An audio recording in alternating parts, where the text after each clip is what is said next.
My name is Jarret West. I attend the First Pentecostal Church in Union City with Pastor Dwayne Uzzle, and this is my 52-day fast testimony. Around 4.5 years ago, I was diagnosed with a disease called ulcerative colitis. Around the end of July or 1st of August of 2024, I started experiencing some symptoms that the disease was becoming more active. The doctors and I did not know the cause of the symptoms, so I continued to take my current medication, but was steadily getting worse. After multiple doctor's visits, they decided to do a colonoscopy on me in the beginning of October.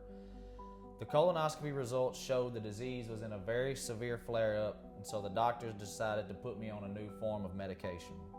Long story short, the new form of medication they tried never ended up working, and my disease continued to get very, very severe. During this time, I had a couple of blood transfusions already and a few iron infusions, and little did me and my wife know that this was only the beginning.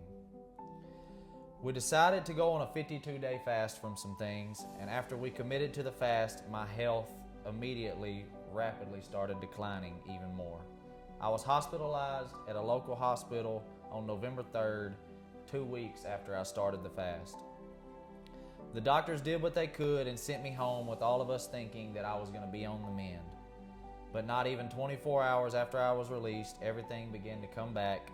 The doctor said that there was nothing else they could do locally and that I needed to go to the ER at Vanderbilt University Hospital in Nashville, Tennessee. Once admitted, they began to run tests and scans. One of the scans they ran was a CT scan, and when the results came back, it showed that my disease had spread throughout my entire colon within a month.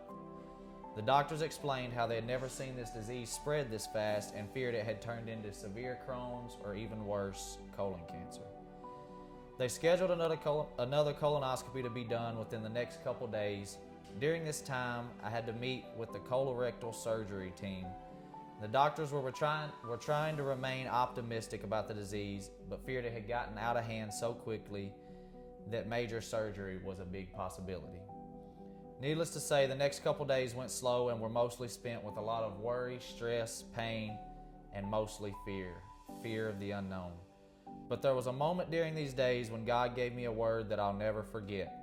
It was the afternoon before my colonoscopy, and I had begun to fight fear harder than I've ever fought it in my life. I remember laying in the bed that afternoon just weeping and telling my wife how fearful I was and telling her how tired I was of fighting this sickness, and I was worn out and just wanted answers. Immediately after I got done talking to my wife, my phone went off and it was a text from Pastor Dwayne Uzzle. He sent me the Bible verse, Psalms 30:11. Thou hast turned for me my mourning into dancing. Thou hast put off my sackcloth and girded me with gladness. And underneath this verse, he wrote, this will all make sense one day. Don't fear the fight. You're going to win. And from that moment on, the fear began to leave, and I knew without a shadow of a doubt that God was going to work it out. The morning of my colonoscopy come, and we prayed and knew God was in control. I had the test done, and when I woke up in the recovery room, I was met by the gastrointestinal team, and they began to relay to my wife and I that they had taken around 17 different biopsies and would have to wait for them to come back to confirm it. But they believed my disease had turned into severe Crohn's, and they wasn't sure yet if any of the biopsies were cancerous. Once again, we would have to wait on the results. But one miracle that God gave us confirmation of was that they believed it was treatable with medicine and that major surgery was off the table. The next few days we waited on the biopsies.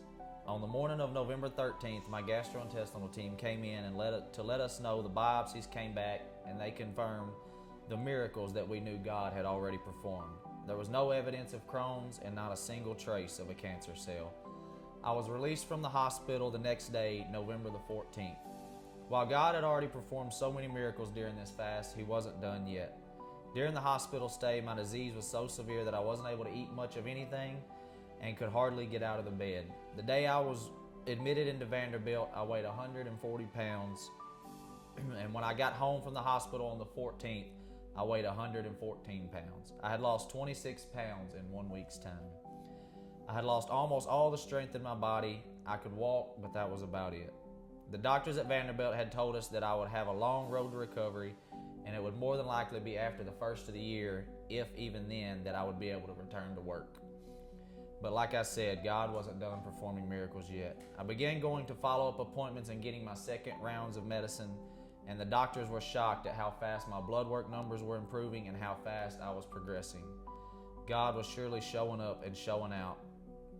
And like I said, at Vanderbilt, they had told me that it would be at least the first of the year, if not longer, before I was able to go back to work. I went in for blood work the first week of December and had already gained most of my weight back that I had lost. And when the blood work results came back, they gave me a date that I would be cleared to return back to work. On the 52nd day of our fast, December the 11th, I was able to return to work full time.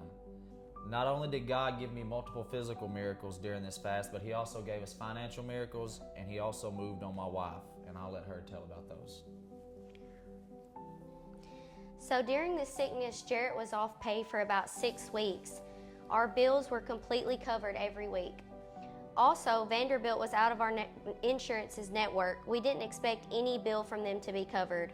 Not only did the insurance pay on every single bill, but they paid almost a $70,000 bill. The biggest thing God did for me during the social media fast was completely restoring my mind. Since I was a child, I've dealt with daily anxiety and depression at times. During a time when my mental illness should have been at an all-time high, my mind was completely at peace and still is. So if you've been waiting to start a 52-day fast, don't wait any longer. Let this be an encouragement. You're not waiting on your miracle's waiting on you.